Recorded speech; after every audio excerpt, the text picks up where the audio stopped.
सभी विद्यार्थियों का इस YouTube चैनल भोज एकेडमी में स्वागत है। तो आज के वीडियो में हम लेकर के आए हैं कक्षा 10वीं में अध्याय 1 यूरोप में राष्ट्रवाद का उदय।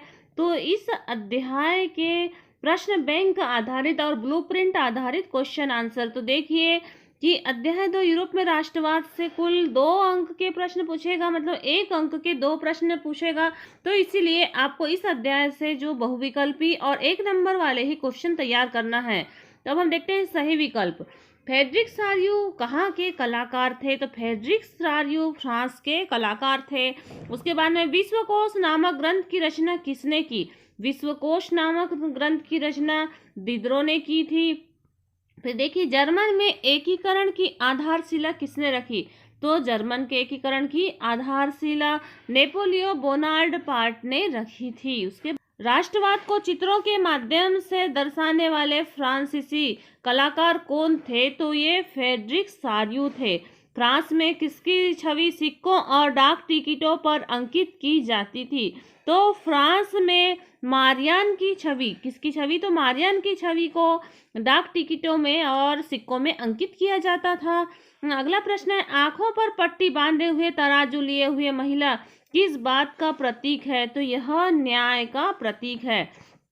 उसके बाद अगला प्रश्न हम देखते हैं रिक्त स्थान। तो रिक्त स्थान में देखिए कि फ्रांसीसी कलाकार फ्रेडरिक सारियू ने खालिस्तान श्रृंखला की चित्रों की श्रृंखला बनाई। तो कितने थे? तो 4 चित्रों की श्रृंखला बनाई। उसके बाद में राष्ट्रवाद की पहली अभिव्यक्ति सन खालिस्तान में फ्रांसीसी क्रांति के साथ हुई थी। तो यह 1789 में हुई थी। 1804 की नागरिक संहिता, जिसे आमतौर पर खालिस्तान की संहिता के नाम से जाना जाता है, तो नेपोलियो की संहिता के नाम से जाना जाता है। गालिशिया के कुलीन वर्ग खालिस्तान भाषा बोलते थे, तो वे पोलिश भाषा बोलते थे। 1871 के बाद यूरोप में गंभीर राष्ट्रवादी तनाव का स्रोत खालिस्तान क्षेत्र में फैला। तो यह बाल्कन क्षेत्र था। इसके बाद हम देखते हैं सही जोड़ियां। तो सही जोड़ियां देखिए, नेपोलियो की पराजय। तो नेपोलियो की पराजय 1815 में वाटरलू में हुई थी। उसके बाद में वियना संधि का सदस्य नहीं था। तो वियना संधि का सदस्य कौन नहीं था? यह अमेरिका नहीं था। और जूसेपी गैरिबाल्डी एक नाविक थे। रक्त और लोह की नीति बिस्मार्क की थी। और मारियान की प्रतिमा राष्ट्रीय प्रतीक थी। उसके बाद एक वाक्य में उत्तर या एक शब्द में उत्तर। तो देखिए कि ई स्टेट जनरल का नाम बदल करके क्या रखा गया? तो ई स्टेट जनरल का नाम बदल करके नेशनल असेंबली रखा गया। अगला प्रश्न, 1813 में लाइप्जिग की लड़ाई हारकर फ्रांस लौटते हुए डाकिया के रूप में किसे दर्शाया गया है? तो नेपोलियो को दर्शाया गया है। नेपोलियो ने इटली पर कब हमला किया? तो नेपोलियो ने इटली पर 1797 में हमला किया। और अर्थशास्त्र के प्रोफेसर फ्रेडरिक रिचर्ड किस देश के थे? तो यह जर्मनी के थे। किस देश के? तो जर्मनी के थे। लॉर्ड वायरल कौन था? तो लॉर्ड वायरल एक अंग्रेजी कवि थे। मारियान की प्रतिमा कहाँ पाई गई हैं? तो मारियान की प्रतिमा सार्वजनिक चौकों पर दिखाई देती है या स्थापित की गई है। 1861 में किसको एकीकृत इटली का राजा घोषित किया गया? तो इसे इमैनुएल द्वितीय को इटली का राजा घोषित किया गया।